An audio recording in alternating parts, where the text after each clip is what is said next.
Preface from the authors. The Sprouting deals with eldritch horrors, which is a horror beyond mortal understanding, horror not meant to be comprehended, and those that try do not often make it through the night. Do not take this warning lightly.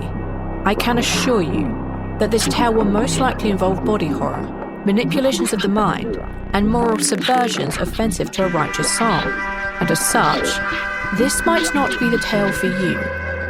You are encouraged to take breaks when you want them, and if you return, it should be entirely when you are ready to continue. You have been warned.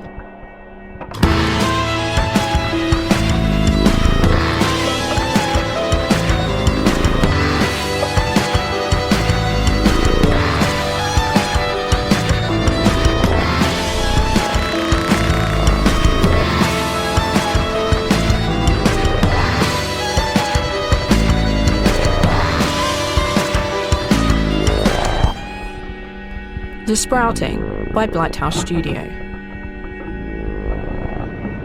Lark's Prequel. Not everyone in the Cradle, where our story is set, lives within villages or towns. Some folks manage to survive in the wilds on their instincts alone, relying on observing their surroundings, not getting tied down, and being fleet of foot. It's an isolated existence, but at least they're alive. But sometimes, people are not so bad for survival. You find yourself in an abandoned 2-story building. Most of the walls have crumbled and fallen apart. Parts of the roof are collapsed in and collapsed through the floor below it. A lot of this building is covered in vines and leaves and what looks like a vine that is covered in some sort of fruit or berry. Must be grapes. You can tell there's a fair amount of them here, and you've decided that the night before, this is the place you're going to settle down, mostly free from rain and wind. You can hear if anything is coming, and you have some fairly good sightlines around you. You wake up to the sound of movement outside. So, Kesir, who are we looking at? We are looking at Lark. We're looking at a young, maybe 12, 13 years old looking child. They're Eastern looking, tanned skin. They have short, dark hair and wear very worn out clothing. And they are very short for their age.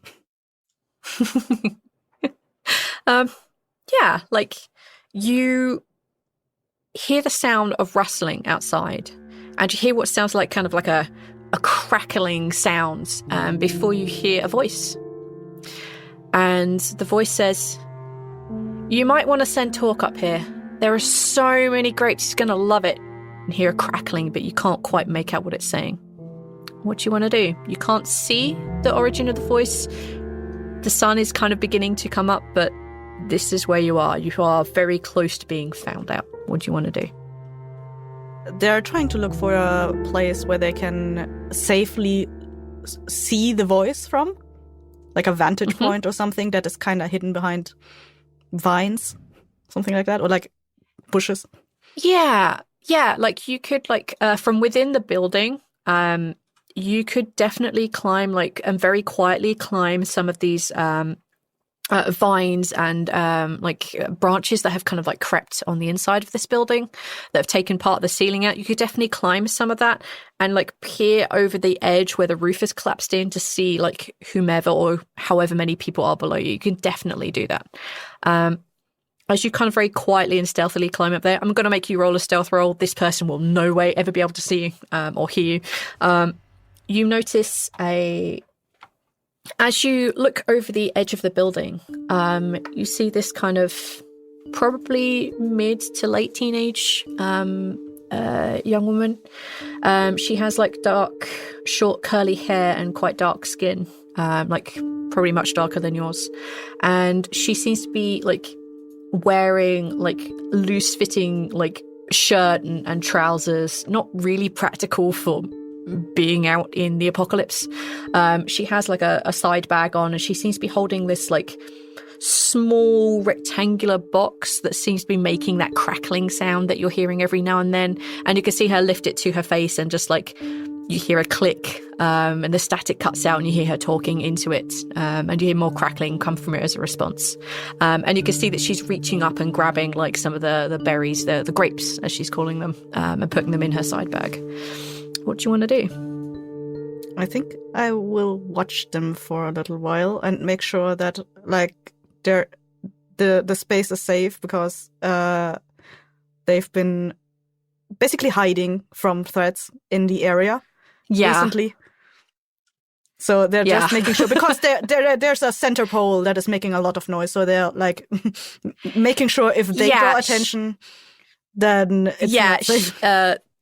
The young woman below, she's not really paying any attention to her surroundings, not in the way that you would, definitely not in the way that you have been trying to keep yourself hidden. She's just kind of walking around like there's no big problem.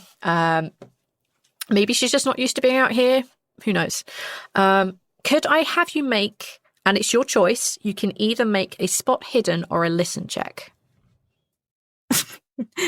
Let's do a spot hidden. Okay. As they are looking for threats on edge. Yes. 75 or over 65. Oh God, I forgot how to do these. Yeah. Okay, so that's a fail. So yeah, that's a failure. You don't spot the hidden thing. That's fine. You look down at this girl, and once again she lifts the box, and she's like, "No, Layla, you have to come. Like, you have to send Hawk up here at least. Like, there's so many berries here. There's so many, like, blackberries and blueberries, and there's grapes. And I know you have to send them." And you hear the box crackle once again. You can't really make out what it's saying, but you see the girl. It's like, "Okay, fine. I'll leave a mark, and Hawk can always come back later. But I'm gonna, I'm gonna grab as many berries as I can." That's when you finally see it. In the hedge behind where the girl is, kind of reaching up and grabbing these berries and grabbing what she can, leaving this kind of like obvious mark on the ground of like a big X, and beginning to like drag her foot along the ground, making like little ruts in it. You don't maybe see it until it's a little too late for her, but you see this large plant with a ginormous like pod-like in the very center, this large pod. It's kind of this silvery brown color to it, and you can see that if it hadn't have moved, you would not have seen it amongst all the kind of birch trees. We know them as birch trees, you would just know them as some kind of tree that blends in very well. The white trees. Yes, the white trees with the kind of like dark cracks in them. You see it as finally it begins to move, and you see one of these large, long tendrils that it has been moving itself across the ground with finally reach out and begin to track her movements, and it's moving very, very quietly. Is there anything you want to do? They're briefly contemplating whether or not they should do anything or use the opportunity to get away and use the person as a distraction. But then they decide otherwise, and they start running down the stairs, getting into the... There is stairs, right? Yeah. Getting down to the ground level. Level, and see what they can do from there. Yeah, as you kind of like race your way down to the ground level, you see the young woman as she's kind of like, again, just like she's not dragging her quite so much now. Like, she's taking a few steps and then dragging again, and taking a few steps and dragging again. But as she kind of like passes the door of where you are, and you can very kind of easily see out, she looks around, but she doesn't seem to have spotted you at all. And that's when you see the tendril kind of like begin to just like lick the back of where her leg is. And just as it does that, you hear this ticking sound, this kind of clicking and clacking, and it's coming from your left. You didn't see it when you came running down the stairs to try and figure out what to do about the situation that you now find yourself in.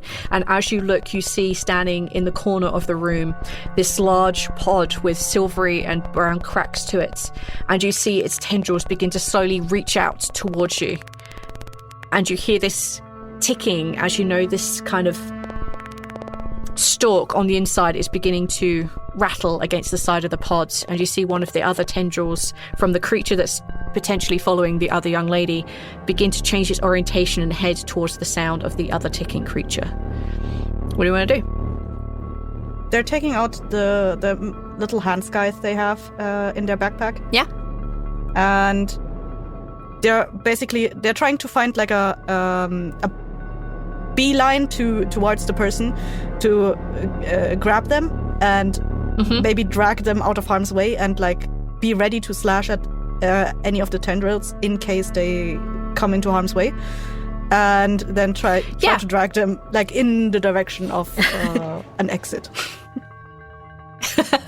Yeah, so like you, as soon as you see this, like instantly just like, oh crap mode, you manage to like bolt out before the tendril actually manages to lash itself around you very quickly, and you hear like the ticking coming from the other pod that is making its way behind the girl, and she can see she turns around and looks at you. She hears the sound, she hears you running, and she sees you coming. She looks at the creature, and as you run for her, she kind of grabs hold of your hand and basically starts running because she's that much taller than you, and as you find out, she's that much faster than you too. Oh no, and you definitely feel like you're being you definitely feel like you're being dragged along as her hands are like locked inside yours, and she kind of like looks panically around like she didn't even think, she just grabbed you and started moving. As you are both running, you notice that other pods, you may have your own name for them, but they are generally known in this world as Hollow's Crest. You hear the sound of ticking coming from all around you now as you both begin to run, as that first one begin to alert the world that yes, there is something here and we can eat it. You see the tendrils just kind of shoot out, and you see some of these pods begin to open, and you see that large stick on the inside beginning to hit the sides of the pods very, very loudly and making it very obvious that there is something going on here. There's probably about 4 or 5 of them. Could you please make a dodge roll for me? I can try. Hey, 15, hard success. Fantastic.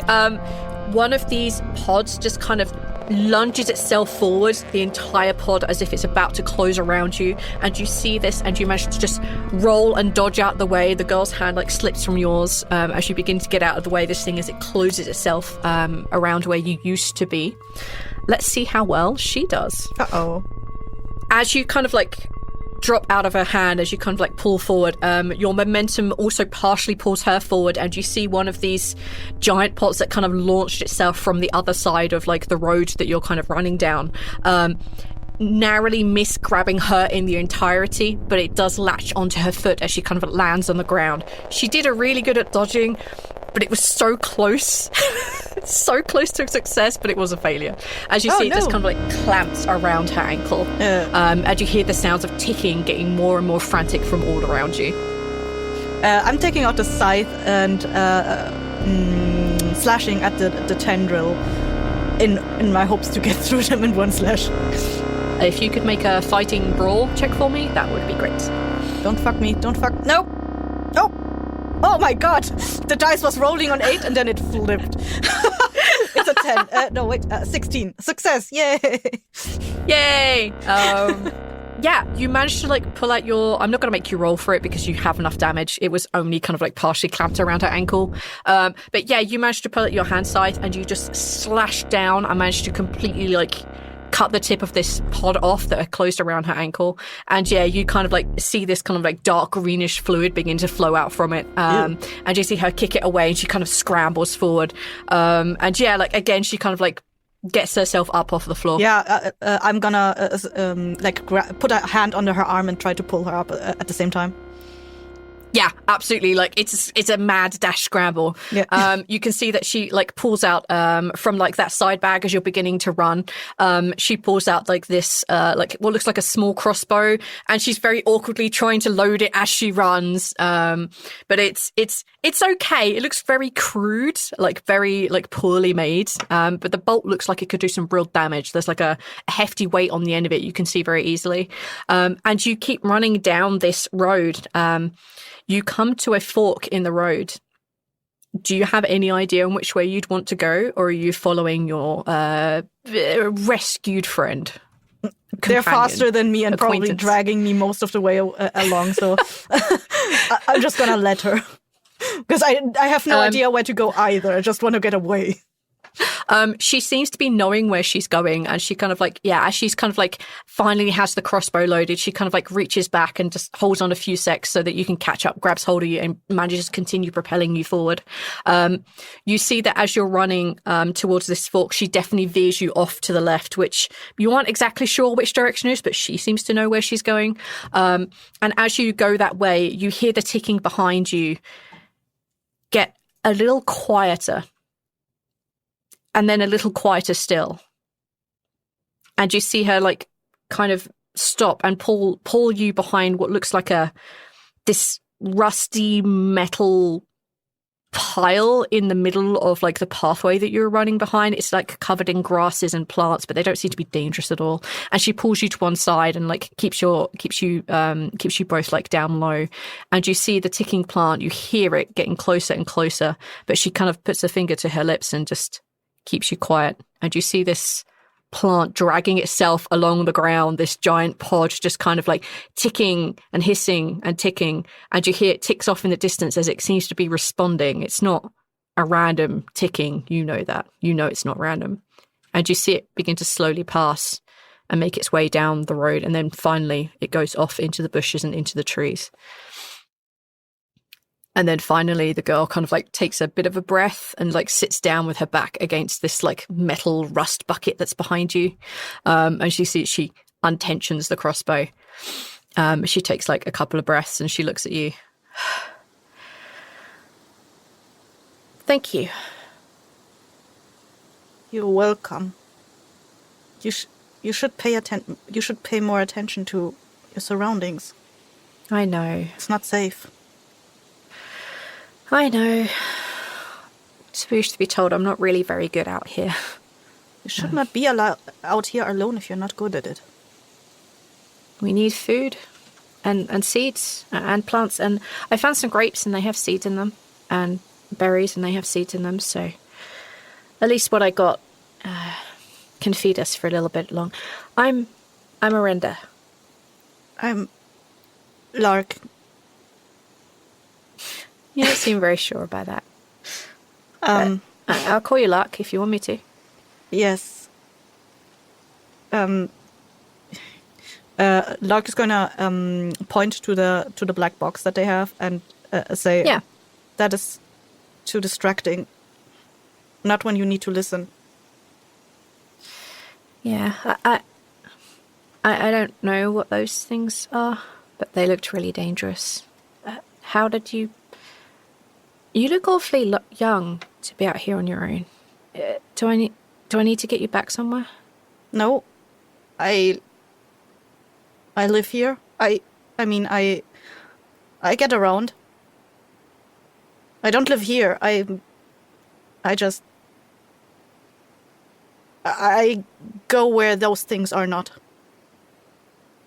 If you want, I know a place that those things aren't. But we don't have a lot of scary plants where I live. You can come with us if you want. They look a little bit pensive and unsure, but then they decide to take the chance and say, "Okay." And cool.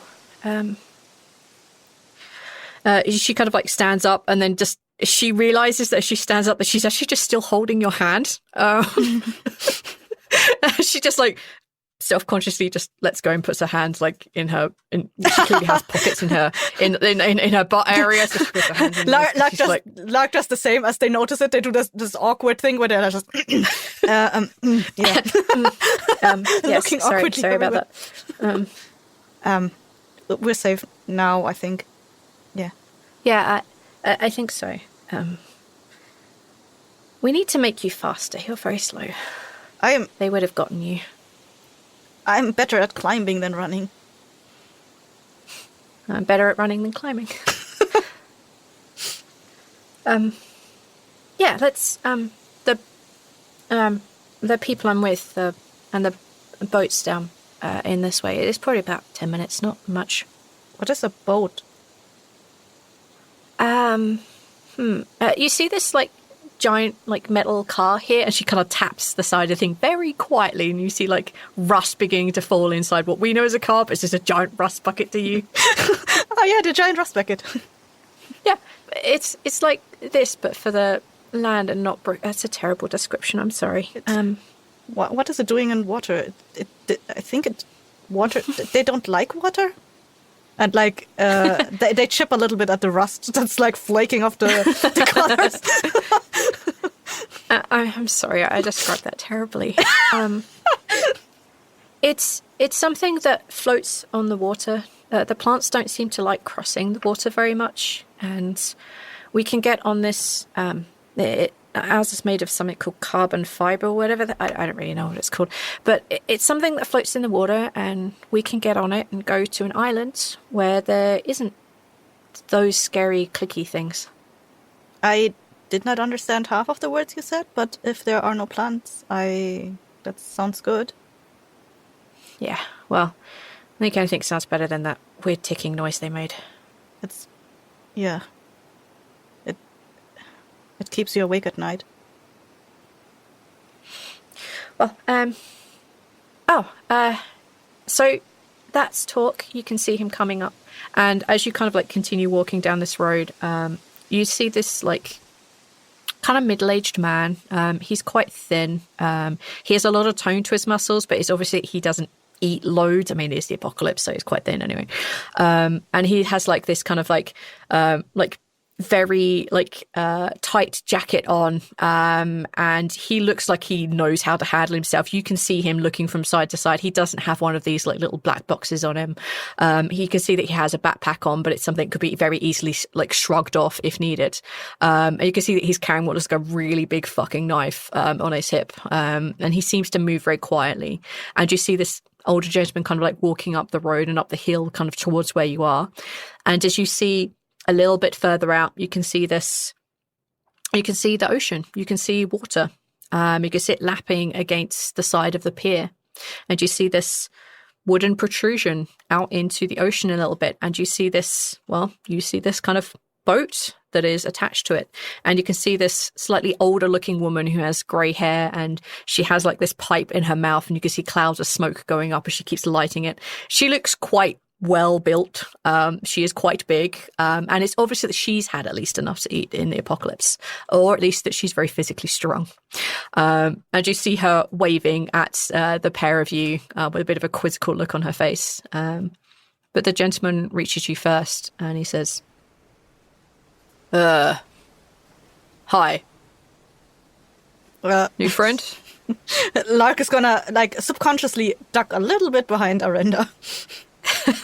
Like not the awkward duck, but just a little bit, like, you know, a little, like a side step, like a tiny little step to the back.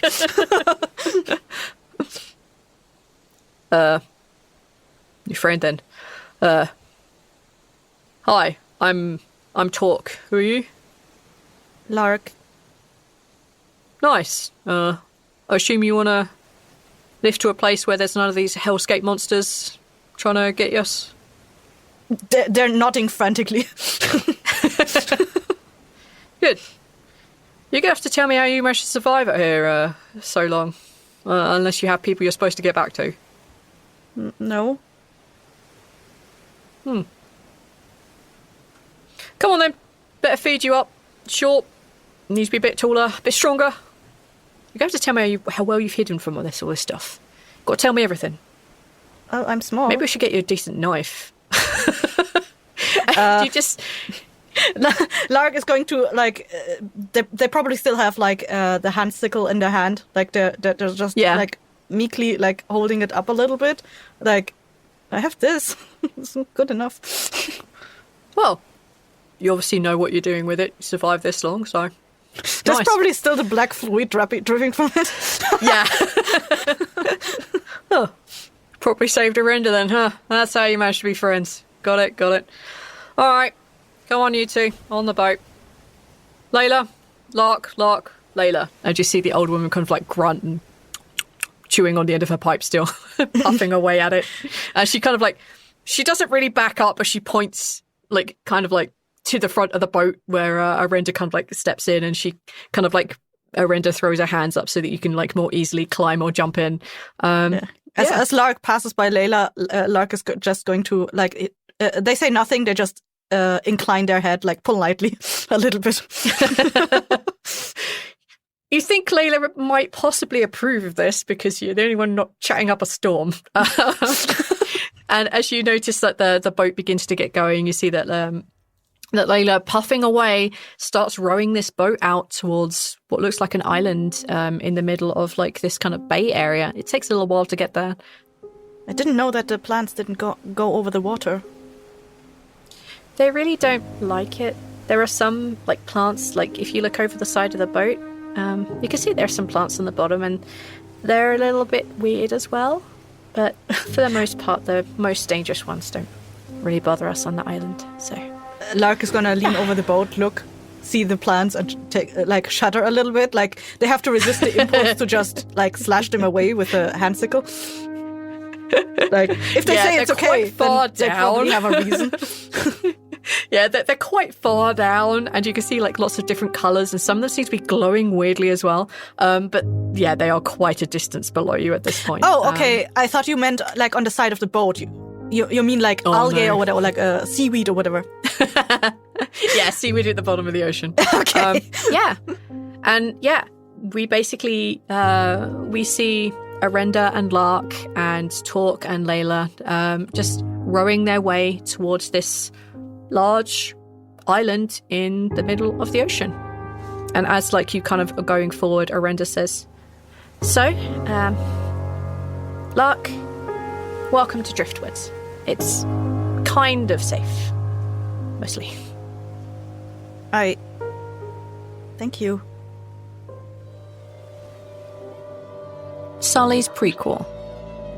The Collective is a group of people banding together with the goal of helping humanity survive within this plant-based eldritch apocalypse.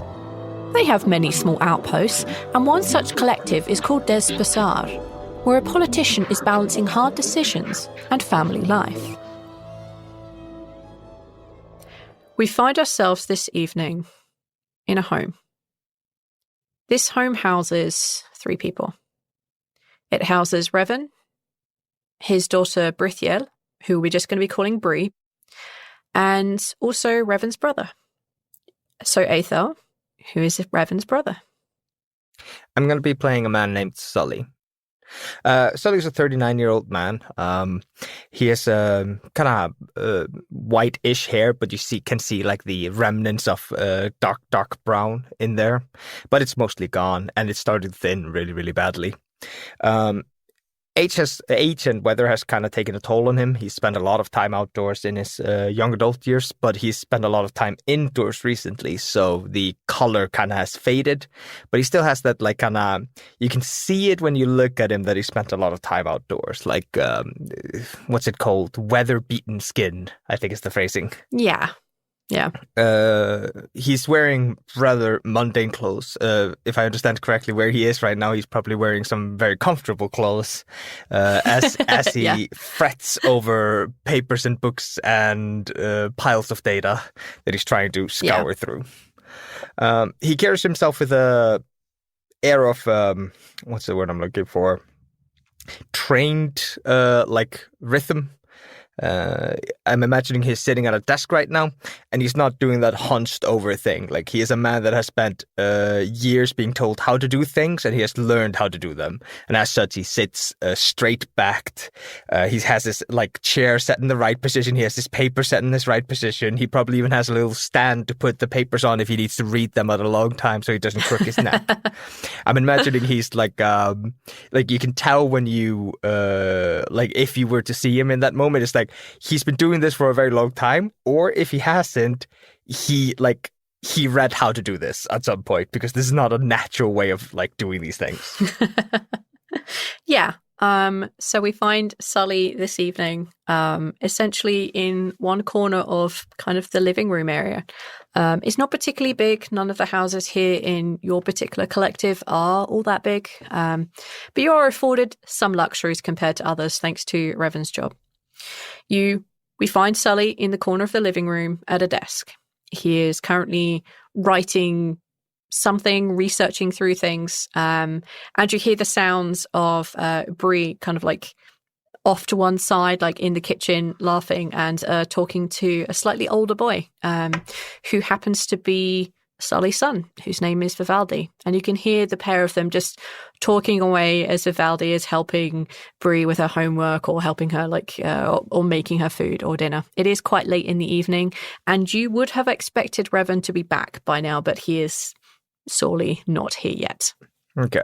Is there anything you want to do as you hear your son and your niece just causing a little bit of ruckus in the kitchen area? Yeah, I think if it's getting close to dinner time and Revan hasn't returned yet, I think Sully would like organize his papers. Like, he puts little like notes and markers on each paper as he like piles them up. Like, okay, this is where I was. This is where I'm going. Okay, these are the next papers I'm going to do. He puts them all away, and then he gets up, puts the chair all the way up to the table before he walks away, and he's going to enter the kitchen. Are you kids okay? You see, just as you say that, you see that Vivaldi and Bree has set up this weird little game involving old elastic bands, and you can see that they have these tiny little wads and little like peas or like small objects, and they're shooting them at cans that are sitting on the kitchen windowsill. And you see that Bree just seems to be nailing this one after another, and they just seem to be like happily giggling away. That's I hope those are not what was supposed to be for dinner, he says as he walks past it. I think he's gonna grab like a bag of whatever they're shooting. Yeah, they're just like trail mix, just like really old and like really hard, and it's not good at all. It's definitely like a scavenge. It's not good. Okay. Fine. But Bree, you know you shouldn't play with food. I'm sorry. No problem. Revan was supposed to be home by now, right? I'm not losing track of time. The clock out there says 6. Yeah.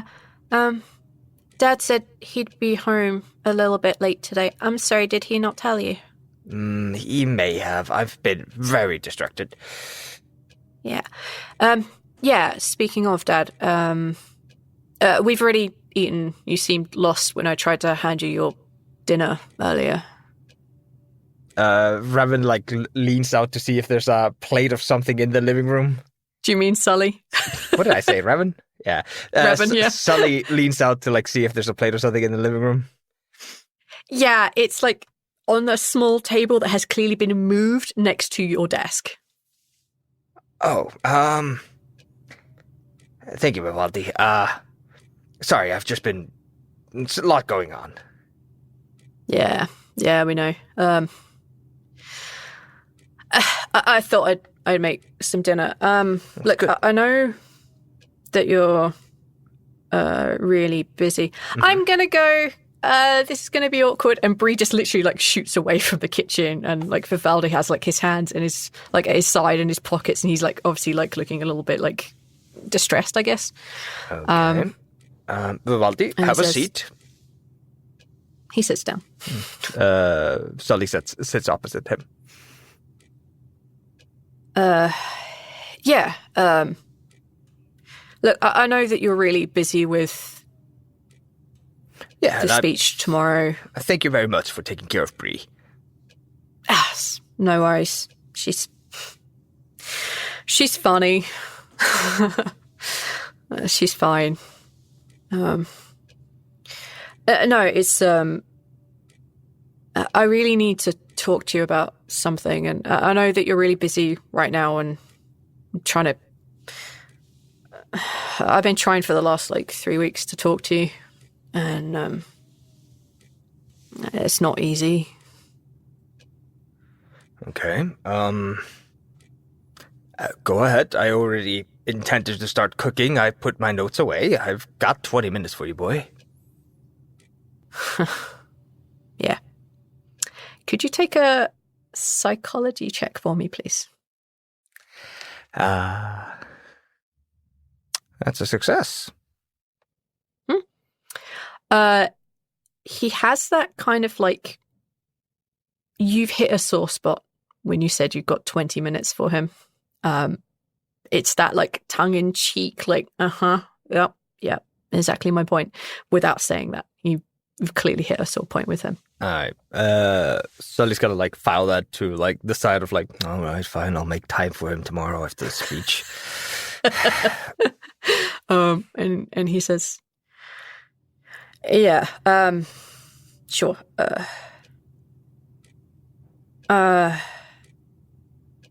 Look, I know you're busy, and I think I can hear Uncle Revan coming, so, can you give me, some actual time tomorrow morning?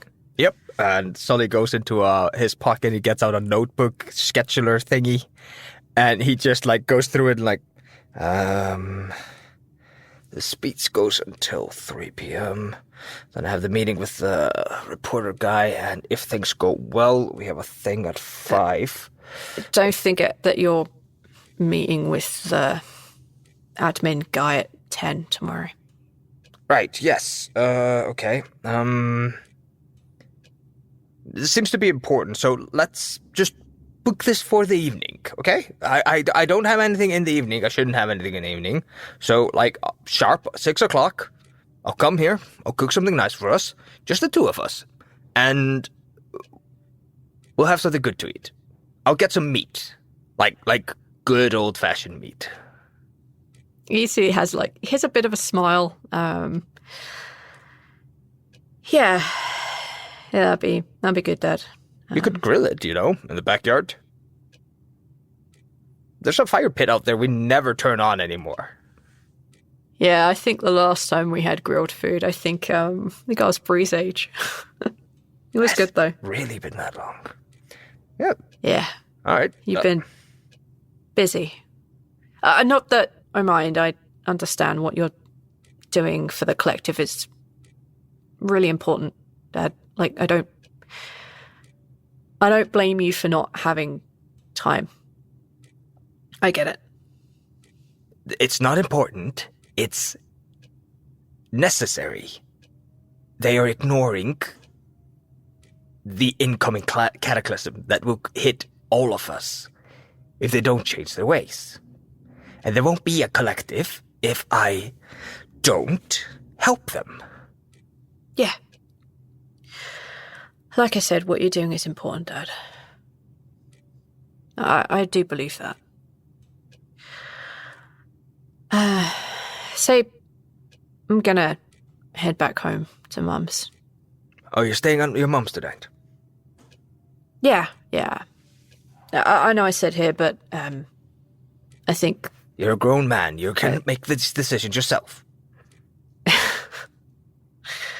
Yeah, I promised Mum I'd help her out this evening before tomorrow, so... What are you guys up to? He asks that coyly as if he doesn't care. Just, moving stuff around, helping her reorganize for the move, when I move out. So. All right, well, see you tomorrow. And he kind of grabs his jacket and just throws it over his shoulder, and you hear him open the door, and you hear another voice. You very quickly recognize Revan. Could you make a listen check for me, please? Nah, I don't catch that. So that's a fail? Yeah. Okay. You hear them like speaking very quietly, and then a few moments later you hear the door close and you hear Vivaldi like make his way across the kind of like area just outside the house. And you see like Revan coming in, and you can immediately tell that Revan's eyes are kind of very bloodshot, and you can see that his face is just a blotchy mess, and he's just kind of shaking the second that you see him. I think Sully gets up from the chair. I think he was probably going through his scheduler kind of absentmindedly when his son left. So he like when he hears the door close and he manages to like take in what it looks like, he just kind of closes the book like, Revan, what's? Yeah, you can see kind of like. So Revan is quite a thin guy. He went kind of balding a long time ago. He's like very thin and very weedy, and he has like no real strength to him. He's always been the nerdier of the two, and he looks it.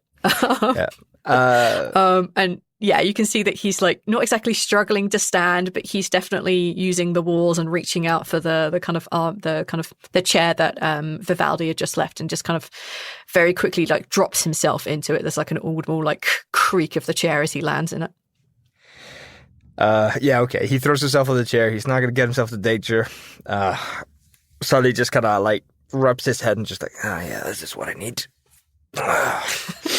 And he goes into the living room where I'm assuming he has set himself down, and Sully's going to grab the chair that he was working at the desk with, and he's going to move it over to where Revan is sitting. And he's going to put it down, sit down, and he's going to steeple his fingers in his lap, and assume a position that he has done many, many times before, where people are having nervous breakdowns or drunken anger fits, and he's going to get ready to listen to somebody's problems that he can't do anything about. Yeah. This isn't a normal thing with Revan, but it's something that's definitely done before with him. Sully 100% is currently assuming this is something to do with Bree's late mother, or missing mother, or the person that Sully never brings up really unless he's super drunk. Yeah. Hey, how was she? Get the fuck away from me. Yeah. Revan? Yeah. Where's Bree? Bree's already eaten.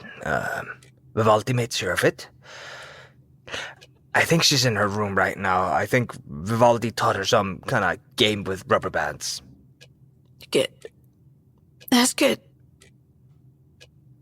You can see like he puts a hand across his face, and you can see that he's just wiping tears out of his eyes. Yeah, you do not want Bree to see you like this right now. Oh, Sully. Fuck. Everything I've worked for is gone. Okay, I'm assuming you're being dramatic because you're drunk. But Bree is still here. I am still here. Shockingly not drunk. Okay. You know I warned you. I told you that they were going to do something to my project, that they had that kid come in, be my boss. Yeah? He did it. He took me off the project.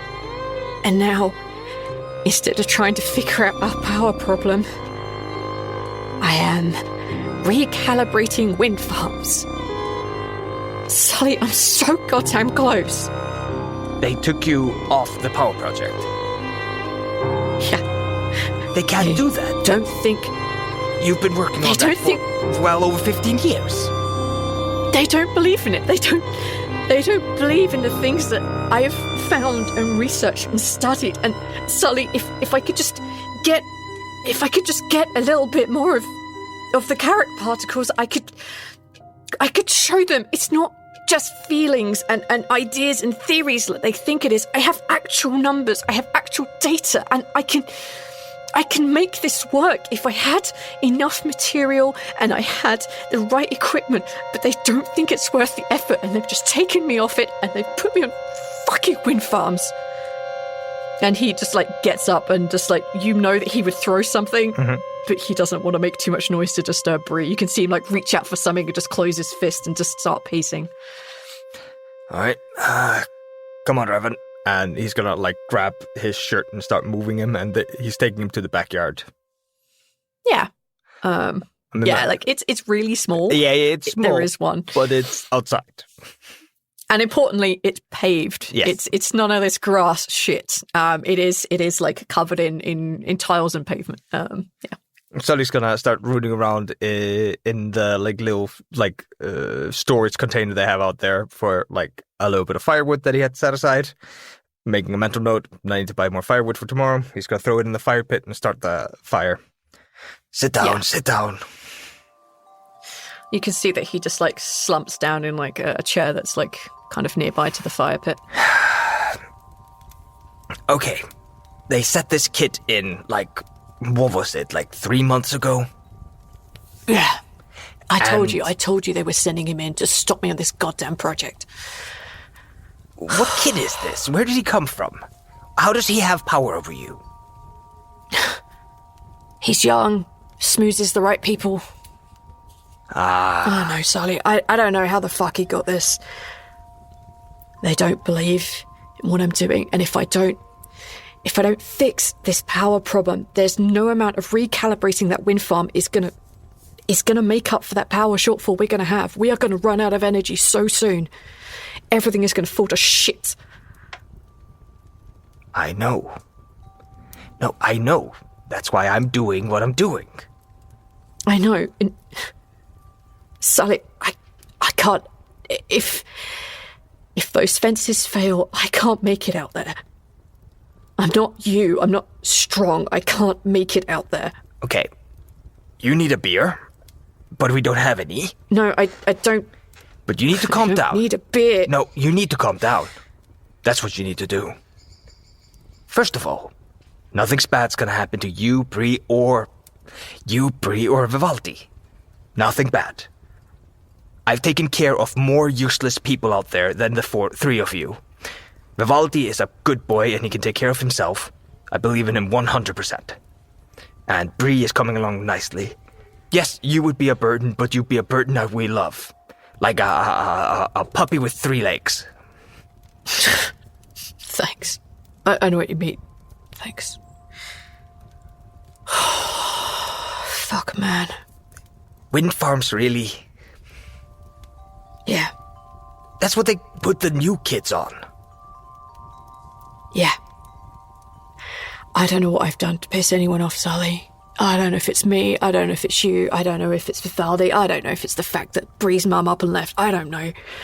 I don't understand how they can look at the data and decide it's not worth pursuing. It is. I know, maybe it is me. Maybe it's because I won't go out and find the shit myself. I can't. You know exactly why it is. They're useless paper pushers who see nothing but end data. They will never invest in anything that doesn't bring them instant gratitude. I know. I'm just glad that you can at least listen to me when I tell you what the numbers mean. I don't know. I'm not you. I don't know what these numbers mean. But I trust you, and I trust your ingenuity. Your intuition. You've never let me wrong. And I know that you just need... What did you call them? Carrick. They're Carrick particles. Carrick particles. For you, K-A-R-A-K. You know I've been asking about them on the reclamation missions and when I get to deal with the traders. I've been keeping my eyes out for it, but... There's nobody's collecting this, and I don't know how to describe it well enough. Nobody's smart enough out there. There are a bunch of hillbillies out there. No, they didn't get the same education I did, that's all, Sully. You could get it too if you applied. I'm just glad that you're stronger than me. Not stronger, just different. Yeah. That's why you pick up the violin and I got the fiddle. Fuck. It's just because I had bigger hands, you know that. Sully, you gotta win tomorrow. I will. I've got all the data I need. I've got everything clearly laid out. I can easily point out that we've been clearly lacking in our power production while increasing our manufacturing. We're trading out more than we're creating. We're circling the drain. It's clear. It's just a lot of the data isn't exactly readily available. I don't have access to, like, the fundamental numbers, but I can clearly show from my experience and from a lot of people that are reputable that, like, this is happening. Just remember not to expose us once we gave you the information, okay? No, of course not. Of course not. I should have more than enough to make it obvious to anybody who's listening that this is a problem. What's the name of that kid? Gus Tubulus. Gus Tubulus. Came in with a lot about 10 years ago. Don't get me wrong, he is smart. He's not an idiot. He's misguided, I guess. He's not smart, he's charismatic. He's managed to trick the right people in the right places. Or I may be underestimating him. He may be smart and charismatic. Deadly combination, eh? That's why Mom and Dad gave you the wits? Yeah. Well, not gonna waste them on you, were they? And he kind of reaches over and, like, offhandedly, like, slaps your shoulder. You see him, like, furiously rub at his face and his eyes, and he kind of looks back at you and is like, what do you think? Clear enough to chat with Bree? No. Absolutely not.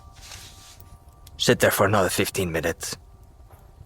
Think about what words you're going to use with her tonight. Don't fuck this up. She does not need to know her father was crying.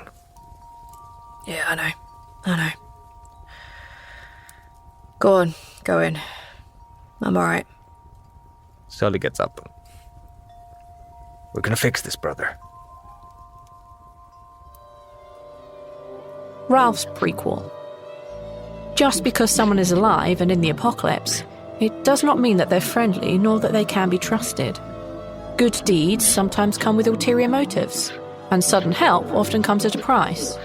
Distrust is a default setting. It just doesn't feel fair when you're the one who tried to do good, and yet you're the one tied up. You hear the blinking of lights coming on, and then what sounds like a very high-pitched whine. And as you open your eyes, you see in front of you rows and rows of tables with what looks like little planters on top of all of them, growing different types of vegetables and fruits and all sorts. The room is pretty big, and you find yourself quite close to the door. There's a single door in and out. And you find that your wrist is... there's something on it. It's quite tight, and as you look down, you realise that there is some sort of manacle on it. And as you look to one side, you see that it is attached to a pipe. You're able to get up and move around. It's, you're not stuck to the floor. You can move up and around where the pipes are, but you can't get very far. So, Neil, who are we looking at? Ralph Jackson is kind of average height. He has green eyes and kind of short auburn hair. It kind of naturally sticks up a bit on top. And I think he's just in regular clothes now as he finds himself here. He's probably not super kitted at the moment, handcuffed to a pipe. So... Yeah, so we're not expecting, leather jackets and spiky knee pads. It's my trousers, fancy machete or any fun no things that I could pistols, use to fit nothing myself like in that. this situation. No, nothing like that. No. Alas, you find yourself just wearing your everyday clothes, handcuffed to a pipe inside of what looks like a grow room. The door opens, and you see, through kind of like the opening of the door, you see a young woman with kind of blondish shoulder-length hair and kind of like bluish green eyes. They're kind of like, you can't quite get them, but you kind of immediately stop seeing her as the door closes, and you focus in on the slightly older man standing in front of you. He has short kind of like blackish hair with like obvious showings of grey coming through. It is like, yep, in a year's time this man is going to be fully grey. He looks quite well built. He isn't lean. He also looks like he's had enough to eat here in the apocalypse. But he's not carrying He's not carrying anything spare on his frame. He looks like he is quite capable and handy. Whereas you look like you've possibly gone to seed a little bit. He definitely looks quite physically fit, if a little bit older. A little hunched to his shoulders, but old man strength sort of thing. He's wearing a casual shirt and trousers, and you can see that across his eyes, he's wearing what looks like we would call it a VR headset, but not quite as bulky as ours are. From your observations, you would have seen that this is something that's quite common among the people that are basically holding you right now. And yeah, you can't really see his eyes very much at all. And he looks at you. He turns his head to look at you and sees that you're standing and kind of nods once. And he says, "Ralph?" Keldon? He nods once. You can tell that he's definitely keeping a distance from you. So he's not at the other end of the room, but he's definitely staying far enough away that you can't reach out with your arm to touch him. He's just giving you space. So this conversation is going to be a little bit awkward. I guess I should start by saying thank you. He kind of wiggles the handcuff jingle as he raises it slightly. For our own protection, I'm sure you understand. Look, Great, so I've been watching you, eh? You know that. Yeah. The three of us understand that. You've been watching us pretty much the whole time, right? Right. I know what you have here. He gestures to where he knows the computers to be. Yeah. I know that this is a lot more complicated than that, but the short answer is I know what you have here. I find it valuable. I know you are protective over it, as you should be. Oh, yeah. The old world might have gone, but what they left behind in those computers could be invaluable for restarting when things have, gotten back to normal. We understand that your lot's been watching us. I know this sounds weird, but I just want to help, eh?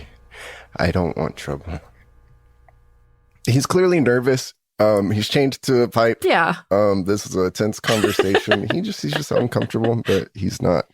Yeah, I'm not going to make you roll a psychology or a psychoanalysis or anything like that. But it is clearly obvious that this guy that you're talking to, Keldon, is also very nervous and very uncomfortable. He obviously doesn't know how to deal with what's going on, but he's doing his best.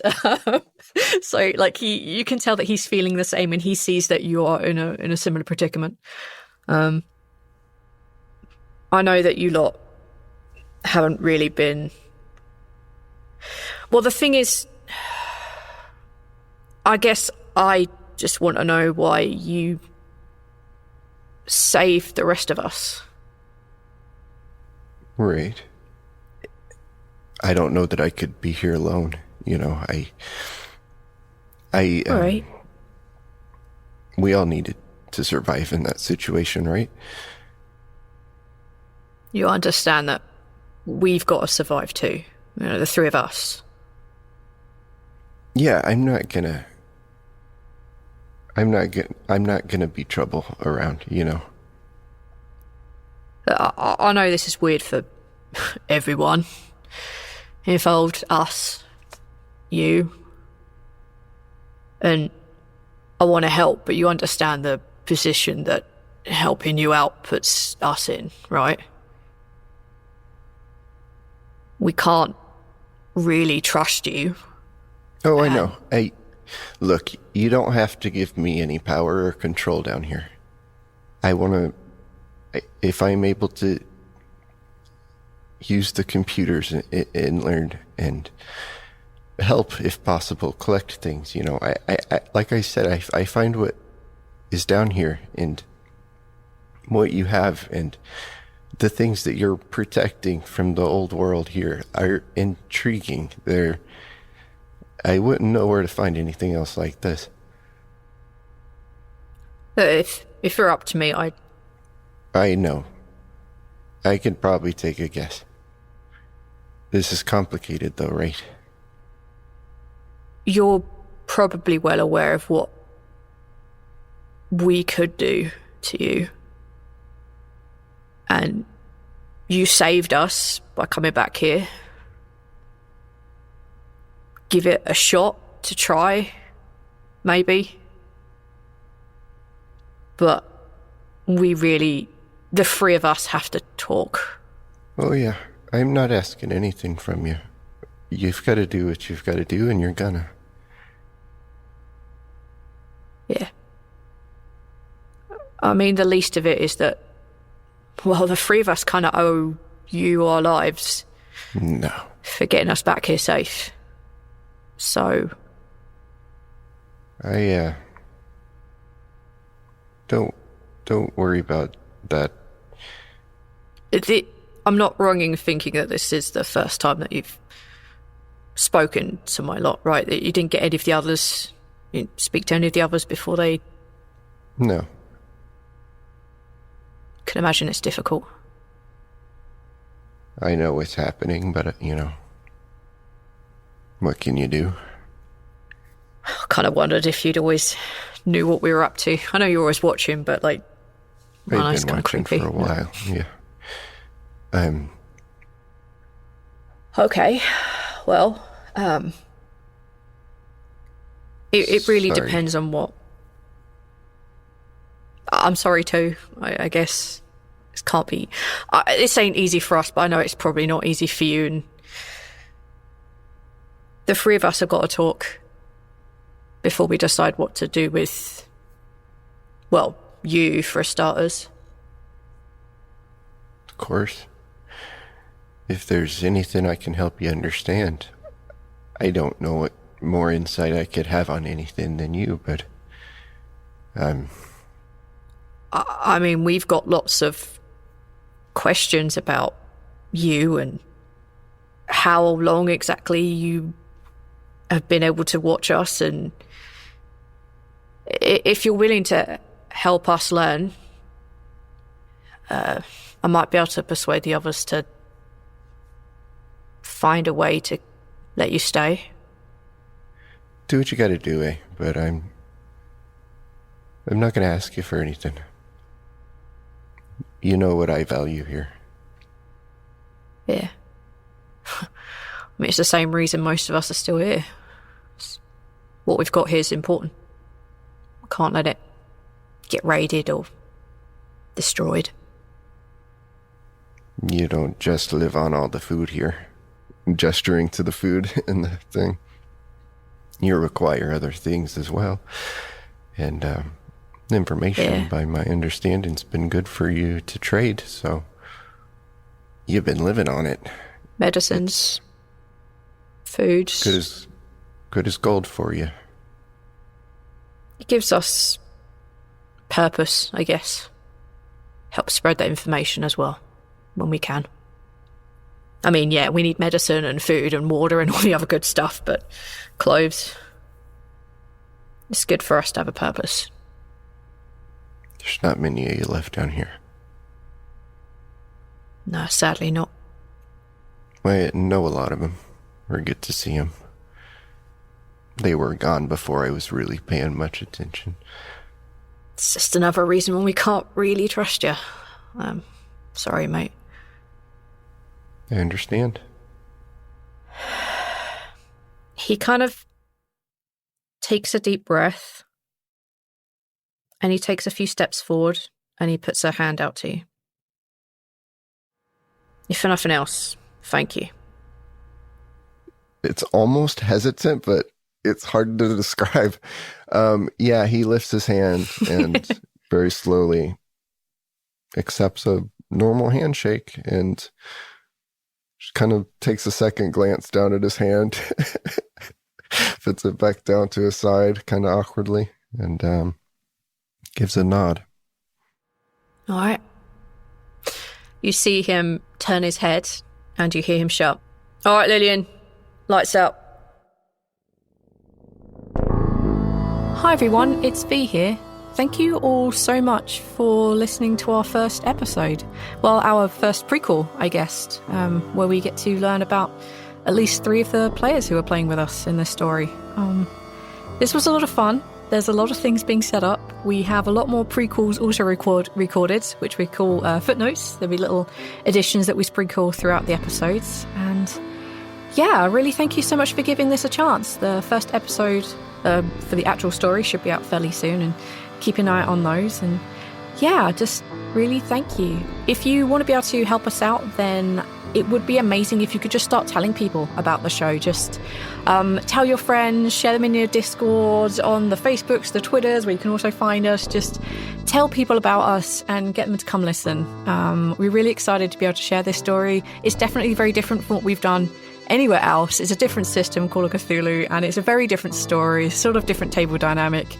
Neil's going ham on the music and the editing, and we're so stoked for this to start coming out. I have so far, in creating the backstories and me making the maps and making all of the characters that are important, I've used something like 70 names from the Not a Peat Fund, from our patrons, who basically throw out a name for us to use for plants, places, people, pests, that kind of thing.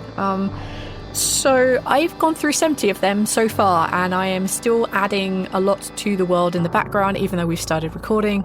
I could sit here and list over 20 patrons who've helped us out, and over the 70 names that I have drawn so far, but that would be like a 10-minute recording of me listing names, and I don't think that's... I don't want to forget anyone, to be honest, and I don't want to bore y'all, and I don't want y'all to miss the fact that you've been shouted out or not received the proper thanks. So we're going to record everything we've used in the backstories so far and everything I've used in world building so far. We're going to do them in little batches, so at the end of each episode we'll have a small amount of names thanked until we catch up to the backlog that I have of 70 plus names. Any names that we pull literally in the episode, so where we come across a traveling merchant and I don't have a name, when we pull that, we'll directly thank that on the episode, and we will keep doing that as we go along. But anything that I've used in the background, we're going to do in batches, so listen out over the next 6 or 7 episodes. If your name has been used, you'll probably hear a thank you at some point. So yeah, let me crack on with those. We're going to start with Arista/Holly. Thank you for the names Clarissa, Asta, Sarabelle and Saphira. Blessed White Tiger for Hoylim/Lim, Revan and Keldon, Bogatir for Solaris, Frost and Richter, Dark Illusion for Ishamsel Tedrone, and Dave/Try for Anori. Thank you all so much. You have definitely started making our world, and listen out to the next episode for the next batch of names that we thank.